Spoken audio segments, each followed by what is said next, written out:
Dreams do come true, as it turns out. These woke, useless activist devs got humiliated so badly that they are now just leaving the games industry.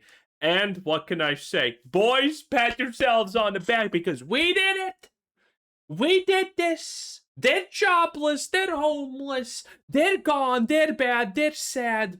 And I feel so much pride. I feel so much happiness because of it. This is what is called consequences. Woke around and find out. How about it? Suicide Squad Kill the Justice League was the game that really put Sweet Baby Inc. on the map and started Gamergate 2. It is one of the worst video games I have ever had to experience, not just because the storytelling was god awful, the world building was bad, and the characters were cringeworthy, but because it tried to destroy the Arkhamverse that we have known and loved for a very The thing about this game is, you know how bad really it was? I'll tell you.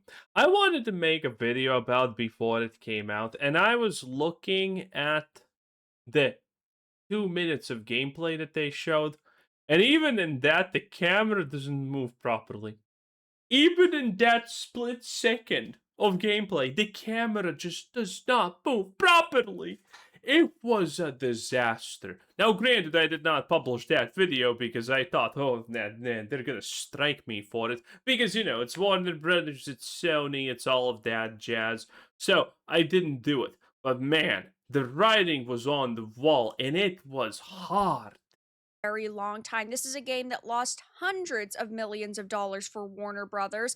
But now we are hearing that several of the developers said it flopped so hard that they left the industry. And so there's a positive out of this entire situation. I have a few different things to show off, but before I get into the topic, if you enjoy the content we are hearing, Like the video, by the way. Takes less than a second. Like it now. It helps out the channel a lot, and I greatly appreciate it. Thank you. memberships. Now, obviously, the video game industry is going through a lot of problems right now. We are hearing that the physical days are over. We have seen so many people get laid off and so many games canceled. But with Kill the Justice League, this team was already disbanded. This game had killed the studio. Nobody likes Rocksteady anymore. I personally am pretty happy about this because even though KTJL was one of the worst video games I have ever had to play, and these developers who were really activists tried to destroy what we knew and loved, hey, at least we know that these garbage people aren't going to be making more garbage games. So Suicide Squad Kill the Justice League was a There's always a positive, and I'd like to concentrate on the positive on this channel, as you all know. highly anticipated game from the All-Star Studio, Kotaku says, which is so This is not even true. This game, well, I guess it's true that it was anticipated, but not in the good sense. People were looking at this and saying, wait a minute, the studio that's making Gotham games is now gonna make a live service shooter? That sounds stupid. And to be honest, obviously it does sound stupid. But I am amongst one of those rare and few people whose opinion is slightly different about this. I think studios should not be locked in into doing just one thing constantly because they did it once good. I think studios do have the right to innovate if they want to try, and I think trying is not necessarily bad. Now, in this case, the writing was on the wall. We all knew it's gonna be complete shit, but at least they tried, and I can't fault them for that, honestly. funny because I didn't see anybody who was excited for it. All of the teasers and trailers were ratioed and pointed and laughed at and destroyed, so I don't really know how that's the case, but it says instead of setting a new bar for live service games, Rocksteady Studios' Blockbuster ended up reportedly costing Warner Brothers $200 million in losses after its failed launch. Yeah, Beautiful. nobody showed up to And surprise, surprise, the trans Mrs. Free's skin did not help the situation. Not a lot of people bought it. Yeah. support it. It's no Well, maybe Angry Joe bought it, who knows? But you know, no one else. Oh, shocker to hear that they lost hundreds of millions of dollars. And this is one of the worst live service failures we've seen. Of course, there are worse simply because games failed so epically they shut down, like High Guard, for example, like Anthem, for example. But in terms of losses, I mean, yeah, Concord is there, and then Kill the Justice League is right beneath it. I mean, if we take a very, very quick peek over on Steam, the best it did To be honest, there's a lot of games that fit the description. South of Midnight is 200 million. Dragon Age Veilguard is probably 350 million. There's a lot of games that fit this description. But yeah, some of these studios did not sadly shut down. It would be nice, but they didn't. was 13,459. And yes, this did launch on console, but this is a god awful number, especially when you start looking at other Arkhamverse games and you actually see how those did. Arkham Knight, 11 years ago, a game that, by the way, faced a lot of controversy for being buggy and broken at launch, had 27,406. I believe that even Arkham City had overthrown it. Okay, it didn't, but that's still a really good number for this game. Regardless, Suicide Squad Kill the Justice League clearly didn't gain a large following. It started Gamergate 2 and really brought Sweet Baby Inc. into the spotlight. And what is so funny about this is they genuinely thought this was going to be a success. Like, they genuinely thought that this was going to be a game that was beloved by people. You killed off Batman in a desperate attempt to destroy his legacy. By Harley Quinn, by the way, which is hilarious. But in any case, yeah, all of these people always, for some reason, think that they're making the next big thing. And this is, I guess, the problem with being a low IQ leftist. You have no ability of self reflection or the ability to step back and look at something from, not your biased own opinions.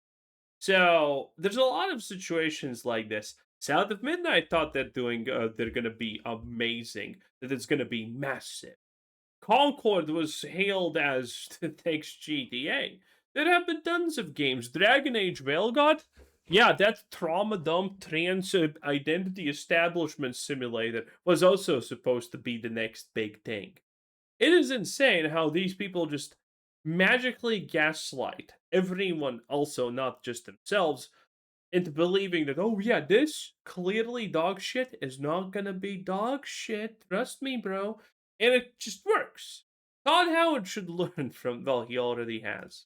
And then you turned around and backtracked and said, oh my God, no, no, no, no, no. It's just clones, guys. And yes, I do think that that was sort of the direction that they wanted to go in the DLC. I don't think that that was some wildly new idea, but according Every DLC, by the way, is just a reskinned version of the final boss.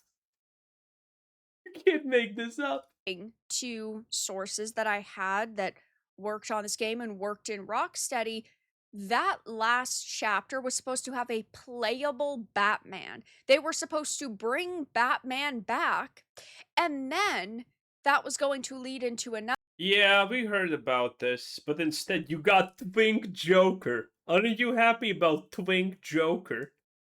Yeah, probably not. Probably not.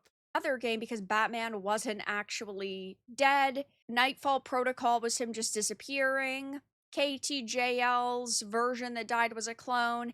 And then he saves the day. But because they ran out of money, they just left it at Deathstroke, and that was it. We're never going to get another Arkhamverse game unless it's a remake. And again, the same sources said that they are working on an Arkham Asylum remake right now. I don't know how I feel about that because it's modern day Rocksteady. Yeah. Oh, by the way, if you're wondering how bad truly this is, Ver is not mentioning it. Even if maybe she does later, because she knows this. The thing about Rocksteady, the diabolical thing, is the fact that All the people who made the Arkham games that people did like, they're gone. Those people are long fucking gone. The people who made Suicide Squad Kill the Justice League, those were the new people. Those were the new people in charge, the new people in the high positions. All the people left before that happened. So, if someone's remaking the old games, guess who's doing it? That's right, the people who brought you Trans Mr. Freeze. That's right. Those are the people who are going to be remaking the old games that people love. And I bet you that they're going to have a little bit of a problem with that toxic masculinity. You know, with that clearly not enough the representation of diversity. Okay? They're not going to have enough of that. So, a couple of things have to change. For example, Harley Quinn can be black now, obviously. And a lot of other things need to change. The Joker now is a trans woman. Always has been, by the way. That's not new, even, okay? If you disagree, you're just a bigot. It says, though, the game's top designer, Axel Ridby, told Bloomberg in a new interview that the longer development dragged on, the more pressure there was to make the third person looter shooter feel replayable and find ways to extract money from players. Yeah, no shit, Sherlock, you really cracked the code. The entire point of live service is to get people to come back every day. It's so funny to me that if we go back 10, 15 years, Call of Duty was able to get hundreds of thousands of people to millions of people returning to their games daily just with a multiplayer component. That was truly the biggest live service boom we've seen, even going back before that in true, live service games or always online games like MMOs such as World of Warcraft. They did good things, but Call of Duty would consistently do that every single year with a new game, and the year before's release didn't die. But now that they are trying to release games that are dedicated to live service, they're flopping left, right, and center. It says the focus of big meetings with Warner Brothers shifted away from what would be cool to what would help monetization. That's when I started feeling like I wasn't making games Yep, that's the beauty of live service. It's always monetization. Our cursors are touching. Anyway, also, this is not just gonna end with a completely abysmal remake of Body Type A and Body Type B for the Arkhamverse. I mean, let's be real. It's time to reimagine Batman. Stale and pale, not fit for modern audiences, not fit for the growing progressive worldview on gaming, which is obviously real and not fake and made up. That's right. It's time to change things. Again, if they do a remake of the Arkhamverse, it's gonna be so sad. anymore. I was following a spreadsheet And I'm saying that, by the way, as a person who has never played an Arkham game. It's just not my thing. I don't like that this specific type of game. some elusive marketing analysis spreadsheet that no one could present clearly. I felt kind of like this isn't the gaming industry I wanted to work in. You are not working on an indie game. You're not working on a Silk Song. You're not working even on an Expedition 33. You're working on the fifth major release in a series. Of course, they're going to view it more like a spreadsheet because the games that were developed for creative purposes and to make money primarily already past those times are already done. And so, yeah, when you get to the fifth, sixth, seventh, eighth iteration of something, of course they want to make sure that you are making money on it because they didn't get to that point by just saying, oh, yeah, we don't care at all about money. The budgets got bigger, and that And this is also a thing that I actually don't agree in general. A lot of people don't say that it's a problem when you just remake the same thing over and over and over again. Again, a great example of that is, unironically, Call of Duty. Nothing changes; it's the same game, and there you go. Just pay for it again. That's not a problem if the game is just fun enough and good enough. Okay, not a lot of games innovate. Almost no games innovate. In fact, it's kind of funny because speaking about Clear Obscure Expedition 33. That game did not innovate on anything. It's true. Clair Obscur did not innovate on a single thing. All of those things that the game did were previously already done by not one, but probably tens of games. It's just no one did them well enough. The key to making a good game is not finding innovation for something that does not require anything. You don't need to reinvent the wheel, just need to make the game fun, interesting, and that's it. People are gonna like it as long as it's just feels good, is fun, call it a day. That means their expectations got larger alongside it. It says the project also burned out Johnny Armstrong, who started at Rocksteady in 2010 and eventually rose to associate design director on Suicide Squad. He pointed to overconfidence coming off the team's success with the Arkham trilogy as an issue when it pivoted to live service, a genre with lots of different requirements compared to the bespoke level of narrative design of the studio's critically acclaimed comic book sandboxes. The scale of Suicide Squad made it hard to test things, he said, and a reliance on repeated small delays rather than more strategic planning. This is such cope. It wasn't the scale. The scale was garbage. The world was garbage. I remember Suicide. I talked about it a lot. The shooting, you could literally look at the shooting and say it was boring. Like the minigun felt weak. Every single gun except like a couple of exceptions, I guess. They felt weak. The abilities felt slow, stupid, and dull. The enemies were boring. They did nothing. They were static and lame. Like the game failed at fundamental things. Itemization, leveling, everything. This wasn't, oh, the game was too big, we couldn't look at all the things and fix them. Bro, you literally failed at shooting feeling good in a shooting game. You had no idea what you were doing. You were bad at it. Made it impossible to make deeper improvements needed.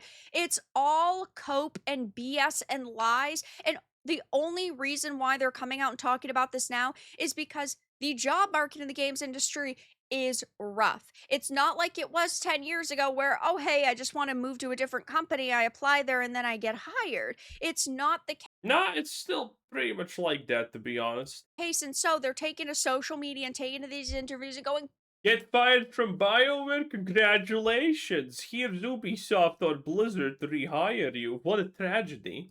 boo hoo, my life is so hard. You made a bad game. And if you went into an interview owning up to that, I would say, hey, I have to give you some level of props. You understand the situation. You're not trying to farm for sympathy points and you're not trying to get attention based off of this. But that is exactly what they are doing here. Oh my gosh, guys, a game got larger, so that means we had to put more time into testing it. I'm truly shocked. We put all these hours in, but it didn't feel like it was tangibly getting better. Everyone felt like they were having to run standstill. Yeah, because the game sucked. Now both are working on a new indie project called Secrets of Circadia. It's a deck builder that builds itself as an open love letter to an indie gaming industry. The Slay the Spire Ah, yes, you know it's gonna be bad when it's an open love letter to something. Balatros, Hades, Stardew Valleys, Hollow Knights, and Moonlighters out there. How do you put Stardew Valley together with Hollow Knight or Slay the Spire? From a pair of slightly jaded AAA developers that both grew tired of the politics and money getting in the way of the love and passion of making games, the duo is hoping to raise just over $11,000 on Kickstarter to deliver it. They include an anti-Gen AI disclaimer on their Lamau. Oh, anti-AI, bro. You're never finishing it for 11K. What are we talking about? page. And look, if this is really what they want to do, good for them. I hope that it ends up being a good experience. I do genuinely hope No shot, punish them. that they have fun with it, but they're really just mad at how capitalistic the industry has gotten. And that is every industry. I don't blame them for having that opinion. I'm not attacking them for having that opinion. They're allowed to have that opinion. But ultimately, this is just the industry that you are in. I think you should be punished for stupid opinions. I think as an industry, we are severely losing our way. It used to be passion projects that you loved and hoped other people loved too. When they did, it was just such an amazing feeling. It became less and less. Again, all of this sounds so fake considering these people literally worked on Suicide Squad Kill the Justice League. Oh, creativity matters so much. Blah blah blah. You literally worked on this game. What do you mean? I know you don't, kid. There's no way. You're lying. You're lying. Stop. Anyway, that was very dark. 10 out of 10. Have a nice day. Bye.